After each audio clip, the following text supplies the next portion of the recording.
লীগের সম্মানিত সমাজ ত্রাণ ও সমাজ কল্যাণ বিষয়ক সম্পাদক জনাব আমিনুল ইসলাম আমিন আমাদের মাঝে ইতিমধ্যে এসে উপস্থিত হয়েছেন। আজকের আয়োজনের সভাপতি বাংলাদেশ আওয়ামী যুবলীগের সম্মানিত চেয়ারম্যান, মেধা মননার প্রজ্ঞার প্রতিচ্ছবি, যুব রাজনীতির শুদ্ধ পুরুষ,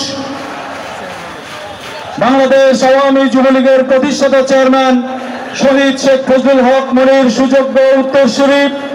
যার বলিষ্ঠ নেতৃত্বে বাংলাদেশ আওয়ামী যুবলীগ আজ মানবিক যুবলীগে রূপান্তরিত হয়েছে,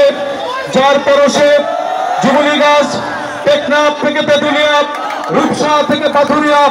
সারা বাংলাদেশে যুব সমাজ আজ যুদ্ধবদ্ধ, ঐক্যবদ্ধ, যার পরশে যুবলীগ হয়ে উঠেছে উচ্ছ্বাসের নাম, যুবলীগ প্রেরণার নাম। আমাদের সেই প্রাণপ্রিয় নেতা, সংগ্রামী যুব নেতা জনাব শেখ ফজলে শামস ফারুক আমাদের মাঝে এসে উপস্থিত হয়েছে।